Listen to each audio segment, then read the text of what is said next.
Du fällst einfach auf. Punkt.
Die Königsenergie liegt bei den 7 universellen Grundenergien auf der Aktionsebene, zusammen mit der Kriegerenergie 3. Das Prinzip des Königs heißt führen. Die Pole sind hoheitsvoll und selbstherrlich. Mit der Seelenrolle des Königs hast du einen besonderen Platz bei den Archetypen. Es ist die seltenste der Seelenrollen. Das liegt daran, dass es aus seelischer Sicht weder notwendig noch erforderlich ist, eine Vielzahl von Individuen mit der königlichen Aufgabe zu betrauen. Führung. Deine königliche Aufgabe im menschlichen Kollektiv ist es, Ziele und Visionen zu entwickeln. Keine andere Seelenrolle hat so intensive Einblicke in die Entwicklungsprozesse der menschlichen Gemeinschaft wie du. Und niemand anders kann so dynamisch darin eingreifen, so wie du es kannst. Du findest übrigens rasch eine Gefolgschaft. Das passiert mehr oder weniger so ganz von allein. So eine Art Hofstaat, die sich um dich sammelt. Und der sich sogar zu einem kompletten Königreich auswachsen kann. Menschen fühlen sich ganz einfach magisch angezogen von dir, von deiner Ausstrahlung und von deiner Souveränität. Eine ganz besondere Beziehung besteht dabei zu den Kriegern. Die scheinen nur darauf zu warten, deine Ziele und Visionen tatkräftig umzusetzen. Achtung, auch bei dieser Beschreibung handelt es sich um die Reinform des Königs. Du hast ja außer der Seelenrolle noch 9 weitere prägende Merkmale in deiner Matrix. Einige davon können deine Seelenrolle betonen, andere deckeln und bremsen sie. Und Menschen mit einer anderen Seelenrolle, zum Beispiel Künstler oder Priester, könnten sich von dem Gesagten ebenfalls angesprochen fühlen, wenn sie eine Betonung von Königsenergie in der Matrix haben. So ist eben das Archetypensystem. Es verfügt über präzise definierte Merkmale, ist aber zugleich höchst individuell. Ich selbst bin ja Künstlerin, habe aber eine Menge Königsenergie in der seelischen Ausstattung. So ist zum Beispiel mein Seelenalter Reif 7. Für alle Menschen mit der Seelenrolle des Königs ist jedoch eines gleich. Du fühlst dich grundsätzlich allein, selbst wenn du von vielen umgeben bist. Du bist stets gut beraten, die Empfehlungen von Experten einzuholen. Aber die Entscheidung triffst am Schluss du. Musst du treffen, denn dafür bist du gemacht. Und auch genau der oder die Richtige. Das Ziel und den Weg zu bestimmen und dafür die alleinige Verantwortung zu übernehmen. Das nimmt dir keiner ab. Und in Wahrheit weißt du auch, das ist genau richtig so.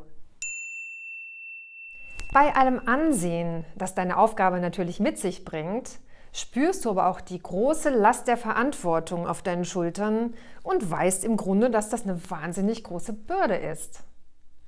Wer auch immer dir deinen Erfolg neidet, auch deinen materiellen Erfolg natürlich, Der übersieht ganz einfach, was für eine existenzielle Belastung du auf deinen Schultern trägst. Denn als gerechter König, als gerechte Königin dienst du deinem Reich.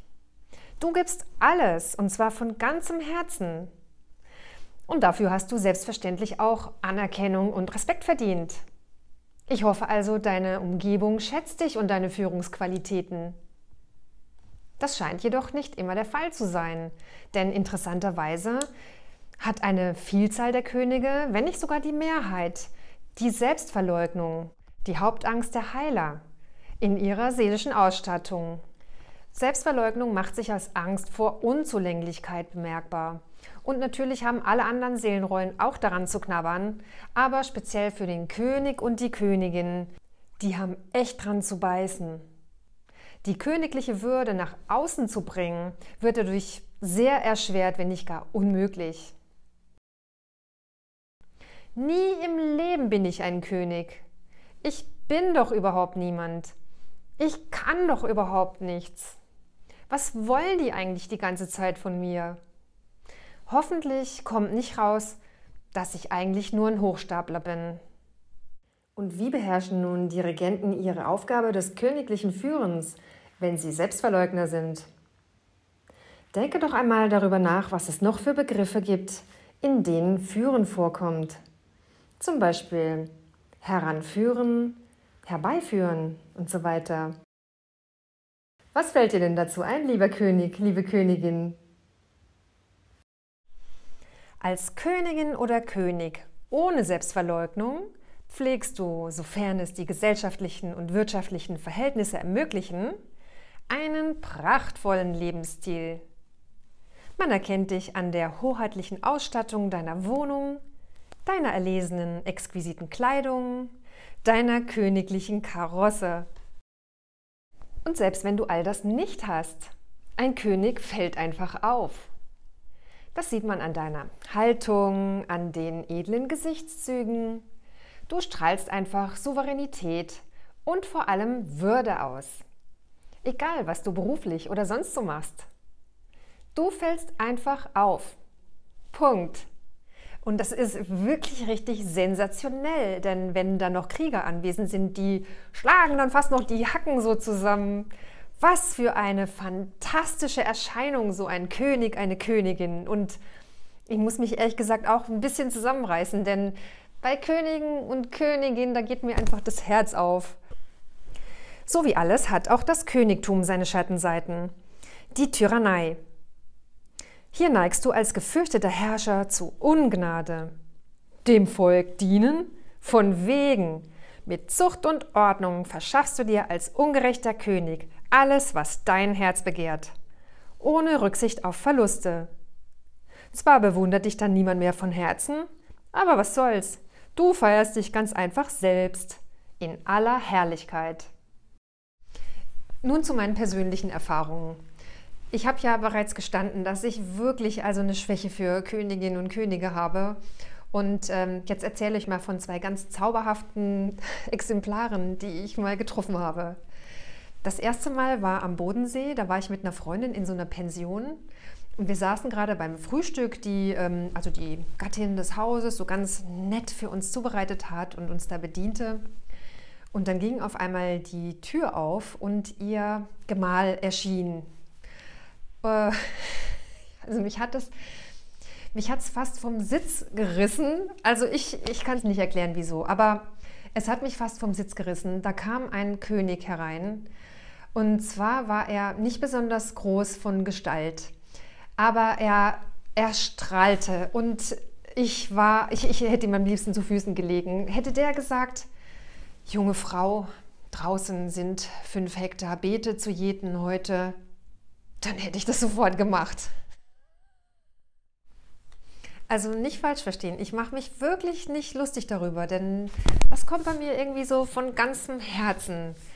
Vielleicht liegt es auch daran, dass ich ganz viel Krieger in meiner seelischen Ausstattung habe. Wer weiß. Jedenfalls der zweite König, dem ich begegnete, das war in einem Autohaus. Da ging ich durch die Tür durch und man musste einen recht langen Weg zu einem Tresen zurücklegen, der dann wirklich auch so in der Mitte war. Wenn man da so reinging, da waren noch glänzende Fliesen und hinter diesem runden Tresen stand ein älterer, sehr würdig blickender Herr. Der ging da auch sein Ding nach. Er steckte also ein Fax, was es damals noch gab, in ein Faxgerät. Ließ sich bei einem Zeit. Ich trat da näher und wie ich dann da vor ihm stand, nickte er mir höflich zu. Ich kam mir vor wie bei einer Audienz und fragte nach meinem Begehr. Und ich kriegte wirklich fast den Mund nicht auf. Und ich habe ihn so angestrahlt. Und bis ich dann endlich mal sagen konnte, was ich will, der muss ich wahrscheinlich auch gedacht haben, was ist denn mit der jetzt los? Ja, Nina im Königswahn. Nun aber weiter zu ein paar bekannten Persönlichkeiten mit der Seelenrolle des Königs. Herbert von Karajan, der österreichische Dirigent, zählt zu den bekanntesten und bedeutendsten des 20. Jahrhunderts. Wie er seine Rolle als Führer eines Orchesters ausübte, kann man recht eindrucksvoll auf dem Foto sehen. JFK, John F. Kennedy. Der 35. Präsident der USA hat mit seinem Charisma seine Anhänger und Wähler verzaubert. Ich habe gerade im Archetypenbuch nachgelesen, dass er eine junge Seele war. Das hätte ich gar nicht gedacht. Wenn du dich für seine gesamte Matrix interessierst, findest du sie im besagten Buch Archetypen der Seele. Nicht im Archetypenbuch steht Christine Lagarde. Aber sieht so nicht eine echte Regentin aus? Da springt doch gleich mein Königinnenalarm an. Christine Lagarde, oder genauer gesagt Christine Madeleine Odette Lagarde, setzt sich als Präsidentin der Europäischen Zentralbank in einer Männerdomäne durch und lässt sich den Lachs nicht vom Brot nehmen. Chapeau, Madame! Auch die nächste Königin findest du nicht im Archetypenbuch. Ich erlaube mir hier wieder, sie vorzuschlagen. Oprah Winfrey, die bekannte amerikanische Talkmasterin.